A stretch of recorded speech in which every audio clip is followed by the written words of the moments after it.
Alors que les frères jumeaux étaient allongés l'un à côté de l'autre, le bébé en bonne santé posa ses mains sur son frère mourant, et puis quelque chose se produisit.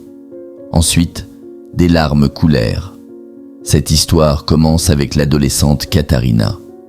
Ses parents étaient des dentistes prospères et voulaient qu'elle le devienne aussi. Ils avaient tout sacrifié pour son avenir. Katharina ne doutait pas non plus de son succès.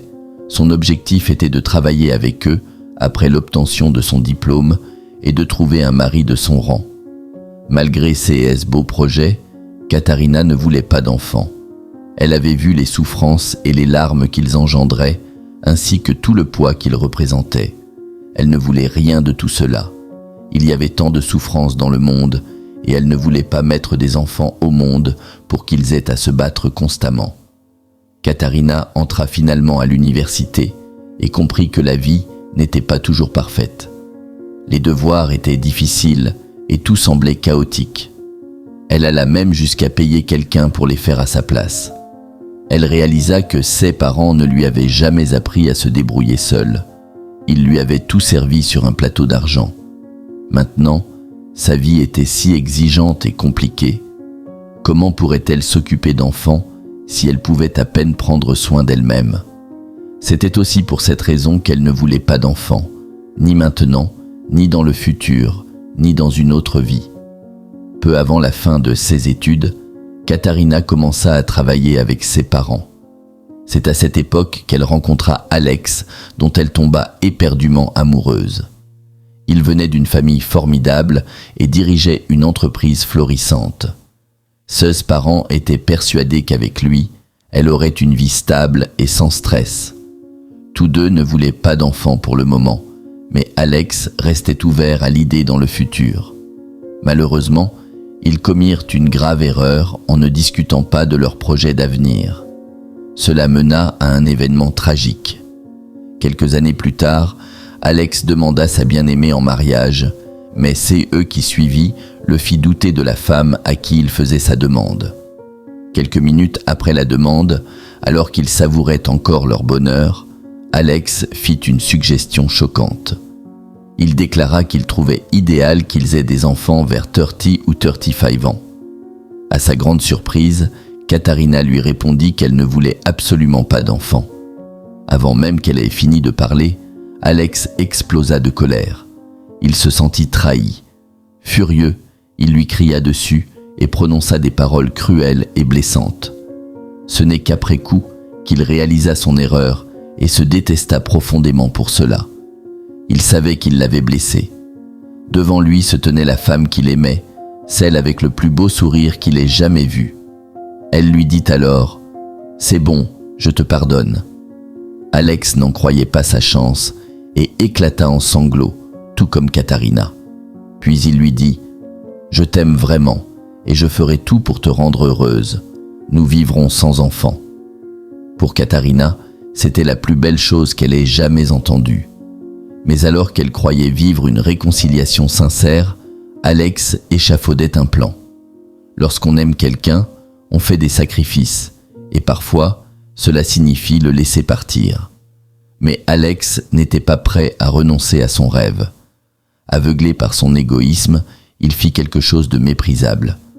Ce soir-là, alors que Katharina dormait, il se leva, se dirigea vers son armoire et fit l'impensable. Il savait que sa fiancée gardait sa pilule contraceptive dans une petite boîte cachée dans le placard. Il les remplaça par des pilules de sucre. Une fois son méfait accompli, il replaça la boîte et retourna se coucher avec un sourire satisfait. « Voyons comment tu ne tombes pas enceinte maintenant », pensa-t-il. Quelques semaines plus tard, Katharina fut stupéfaite de constater l'absence de SS règles. Elle ressentait également des envies fréquentes d'uriner et une fatigue extrême. Sa pilule avait-elle échoué? Était-elle faible? Elle fit immédiatement un test. Le verdict tomba. Elle était enceinte de 5 semaines. Elle était furieuse. Lorsqu'elle l'annonça à Alex, il se montra euphorique. Mais son expression trahissait un secret, et Katharina exigea des explications. Elle lui avait pourtant clairement dit qu'elle ne voulait pas d'enfant. Mais Alex attribua cela au destin. Elle ignorait encore qu'il avait manigancé tout cela, mais elle le détesta en voyant à quel point il était heureux. Elle était en colère et ne pouvait plus être avec lui. Elle ne savait même pas si elle voulait garder le bébé et avait besoin de temps pour réfléchir. Elle quitta précipitamment la maison et lui dit qu'elle ne voulait plus jamais voir son visage heureux. Elle retourna vivre chez ses parents. C'est alors qu'elle apprit qu'elle attendait des jumeaux, mais cela ne changea rien à sa décision. Elle resta déprimée jusqu'à l'accouchement. Malheureusement, un drame survint. Quelques minutes après la naissance, le médecin lui annonça qu'un des bébés risquait de ne pas survivre. Le cœur de Katharina se serra. Elle n'était pas sûre de pouvoir surmonter une telle épreuve. C'était un moment terrible qui lui fit prendre conscience des horreurs de la maternité. Pourtant, elle sut qu'elle serait mère, même dans une autre vie. Un des jumeaux était plus petit que la normale et souffrait d'une malformation cardiaque. Il fut placé en couveuse. Lorsque Katharina prit son autre fils dans ses bras, elle sentit qu'il manquait à son frère. Elle demanda donc à une infirmière de les placer ensemble afin qu'ils puissent se dire adieu. Mais ce qui se produisit dépassa l'imagination. Quelques secondes plus tard, le bébé en bonne santé attrapa son frère malade et l'enlaça. C'était comme s'il lui transmettait de la force. Puis, un miracle se produisit. Alors que les jumeaux se blottissaient l'un contre l'autre, les signes vitaux du bébé malade s'améliorèrent. Tous les présents étaient sans voix. Au fil des jours, le jumeau malade resta près de son frère et sa guérison rapide surprit tout le monde. Bientôt, il fut assez fort et ils purent rentrer chez eux.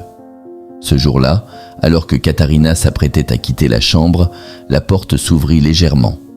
Elle aperçut une silhouette qu'elle pensait ne jamais revoir. Alex. Il s'avança vers elle, des cartes en main. D'un ton lourd, il lui dit qu'il devait lui avouer quelque chose et lui tendit les cartes. En les lisant, elle découvrit ces mots. « Je suis désolé d'avoir voulu te forcer à devenir mère alors que tu n'étais pas prête. Je voulais des enfants avec toi et j'ai cru pouvoir te faire changer d'avis. J'ai remplacé ta pilule par des pilules de sucre et t'ai causé de la douleur. Je sais que tu ne voudras peut-être plus jamais me voir, mais je veux réparer mon erreur si tu m'en donnes la chance. » À peine avait-elle terminé sa lecture qu'elle déclara « Sors !» Jamais elle n'aurait pu imaginer une trahison aussi odieuse. Comment pouvait-il prétendre l'aimer tout en allant contre sa volonté ? Ce n'était pas de l'amour véritable. Malgré le plus beau cadeau de sa vie, ses enfants, elle ne pouvait pas tolérer son égoïsme. Elle prit une profonde inspiration et lui dit qu'il ne ferait plus jamais partie de sa vie. « Tu as eu ta chance et tu l'as gâchée. Pour l'instant, je veux être seule avec mes enfants. Peut-être qu'un jour, tu pourras les rencontrer. J'espère que tu auras une belle vie. » Elle sourit et referma la porte. Puis, elle retourna auprès de ses fils et les regarda avec amour. Pour eux, elle se battrait et dépasserait ses propres faiblesses. Ils étaient sa raison d'atteindre les étoiles. Elle ferait tout pour être la meilleure mère du monde.